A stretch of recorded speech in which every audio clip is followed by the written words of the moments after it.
ಮಡಿಕೇರಿ ನಗರಸಭೆಯ ಕೌನ್ಸಿಲರ್ಗಳು ಅಧ್ಯಯನ ಪ್ರವಾಸದಲ್ಲಿ ಬ್ಯುಸಿಯಾಗಿದ್ದಾರೆ. 8 ದಿನಗಳ ಪ್ರವಾಸದಲ್ಲಿ ಅತ್ಯಂತ ಸ್ವಚ್ಛ ನಗರ ಇಂದೋರ್ ಮತ್ತು ಪ್ರವಾಸಿಗರ ಸ್ವರ್ಗ ಕಾಶ್ಮೀರಕ್ಕೆ ಭೇಟಿ ನೀಡಲಿದ್ದಾರೆ. ಈಗಾಗಲೇ ಏಪ್ರಿಲ್ 22ರಂದು ಹೊರಟಿರುವ ನಗರಸಭೆಯ ಬಹುತೇಕ ಸದಸ್ಯರು ಇಂದೋರ್ ತಲುಪಿದ್ದಾರೆ.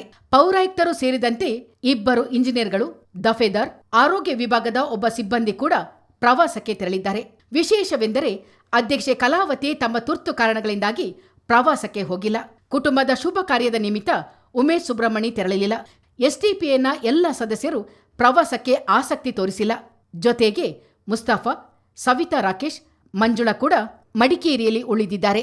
ಬೇರೆಡೆ ನೋಡಿದ ಅಭಿವೃದ್ಧಿಯನ್ನು ಅಥವಾ ಬದಲಾವಣೆಯನ್ನು ನಮ್ಮಲ್ಲಿ ಅಳವಡಿಸಿಕೊಳ್ಳುವ ಸದುದ್ದೇಶದಿಂದ ಅಧ್ಯಯನ ಪ್ರವಾಸ ಕೈಗೊಳ್ಳಲಾಗುತ್ತದೆ. ಇದಕ್ಕಾಗಿ ಸರ್ಕಾರವೇ ಖರ್ಚು ವೆಚ್ಚಗಳನ್ನು ಭರಿಸುತ್ತದೆ.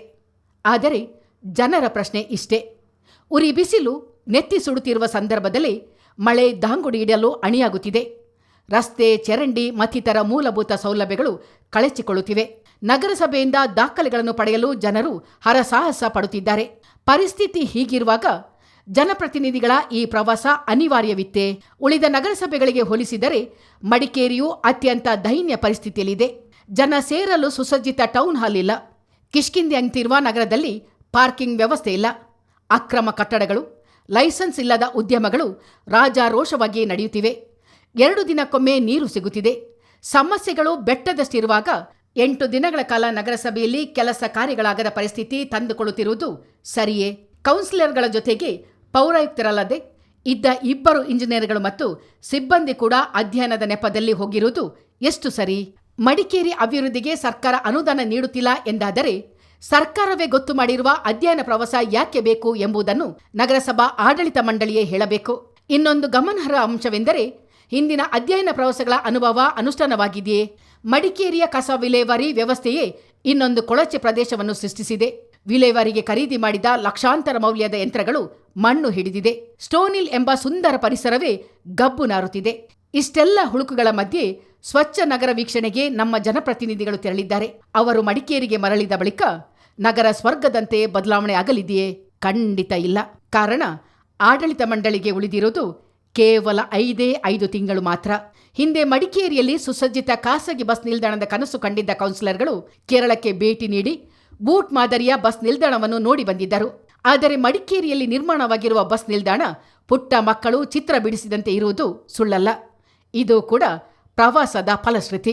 ಎಲ್ಲವೂ ಸುಸೂತ್ರವಾಗಿದೆ ಎಂಬುದನ್ನು ಖಾತರಿ ಮಾಡಿಕೊಂಡ ಬಳಿಕ ಜನಪ್ರತಿನಿಧಿಗಳು ಪ್ರವಾಸ ಹೊರಡಬೇಕಿತ್ತು. ಕಳೆದ ಅವಧಿಯಲ್ಲಿ ಪ್ರವಾಸಕ್ಕೆ ಅನುದಾನ ಬಂದಿದ್ದರೂ ಯಾರೂ ಆಸಕ್ತಿ ತೋರಲಿಲ್ಲ. ಕಳೆದ ಅವಧಿಯಲ್ಲಿ ನಗರೋತ್ಥಾನ 3ನೇ ಹಂತದ ಯೋಜನೆ ಅನುಷ್ಠಾನವಾಗದೆ ಬರೋಬ್ಬರಿ 5 ಕೋಟಿ ಅನುದಾನ ಸರ್ಕಾರಕ್ಕೆ ವಾಪಸ್ ಹೋಗಿದೆ.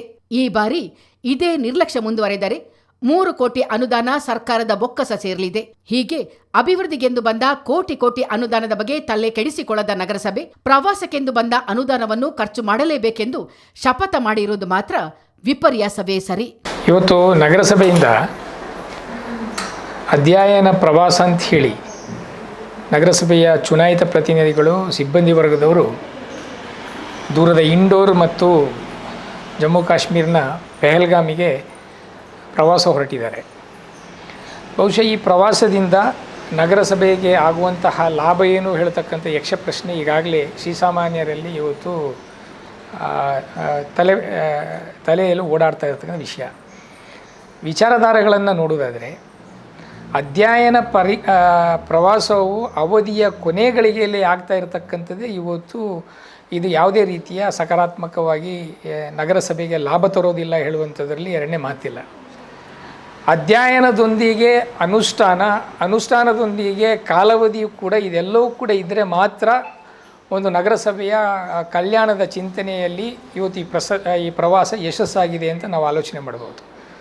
ಸಬೂಬು ಏನು ಅಂತ ಹೇಳಿದರೆ, ನಗರಸಭೆಯಲ್ಲಿ ಮೀಸಲಿಟ್ಟಿರ್ತಕ್ಕಂತಹ 25 ಲಕ್ಷ ಇವತ್ತು ಪ್ರವಾಸವನ್ನು ಅದರಲ್ಲಿ ಕೈಗೊಳ್ಳದಿದ್ದರೆ ಈ ಹಣ ಸರ್ಕಾರದ ಬೊಕ್ಕಸ ಸೇರುತ್ತೆ ಅಂಥೇಳಿ. ವಿಶೇಷವಾಗಿ ಕಳೆದ ಅವಧಿಯಲ್ಲಿ ನಗರೋತ್ಥಾನದ 3ನೇ ಹಂತದ ಅನುದಾನ 5 ಕೋಟಿ ರೂಪಾಯಿ ಸರ್ಕಾರದ ಬೊಕ್ಕಸ ಸೇರಿದೆ. ಇವತ್ತು ಈ ವಿಚಾರದಲ್ಲಿ ತಲೆ ಕೆಡಿಸ್ಕೊಂಡಿಲ್ಲ. ಈ ಅವಧಿಯಲ್ಲಿ ನಗರೋತ್ಥಾನದ 4ನೇ ಹಂತದ ಕಾಮಗಾರಿ ಪೂರ್ಣಗೊಳ್ಳಬೇಕಾಗಿತ್ತು. ಇವತ್ತು ಇನ್ನು ಅವಧಿ ಒಂದು 5 ತಿಂಗಳು ಮಾತ್ರ ಬಾಕಿ ಇದೆ. 15 ಕೋಟಿಯಷ್ಟು ಕಾಮಗಾರಿ ಇವತ್ತು ಮುಕ್ತಾಯ ಆಗಬೇಕಾಗಿದೆ. ಅದರಲ್ಲಿಯೂ ಕೂಡ ಯಾವುದೇ ಪ್ರಗತಿ ಪರಿಶೀಲನೆಗಳು ನಡೀತಾ ಇಲ್ಲ, ಯಾವುದೇ ರೀತಿಯ ವಿಚಾರಧಾರೆಗಳಲ್ಲಿ ಸಕಾರಾತ್ಮಕವಾಗಿ ಆಲೋಚನೆಗಳಿಲ್ಲ. ಈ ವಿಚಾರವನ್ನು ನಾವು ಇನ್ನೂ ಹಗುರವಾಗಿ ತೆಗೆದುಕೊಂಡ್ರೆ 15 ಕೋಟಿ ಸರ್ಕಾರದ ಬೊಕ್ಕಸು ಸೇರುತ್ತೆ. ಈ ವಿಚಾರದಲ್ಲಿ ಅತ್ಯಂತ ಹೆಚ್ಚು ಗಮನಹರಿಸಬೇಕಾಗಿರತಕ್ಕಂಥ ಸನ್ನಿವೇಶದಲ್ಲಿ ಅಧ್ಯಯನ ಅಂತ ಹೇಳಿ ಇವತ್ತು ಹೊರಟಿರತಕ್ಕಂಥ ಹಿನ್ನೆಲೆಯಲ್ಲಿ ನಗರದ ಹಲವು ಪ್ರದೇಶಗಳು ಈಗಾಗಲೇ ಇವತ್ತು ರಸ್ತೆ ಗುಂಡಿಮಯ ಆಗಿದೆ.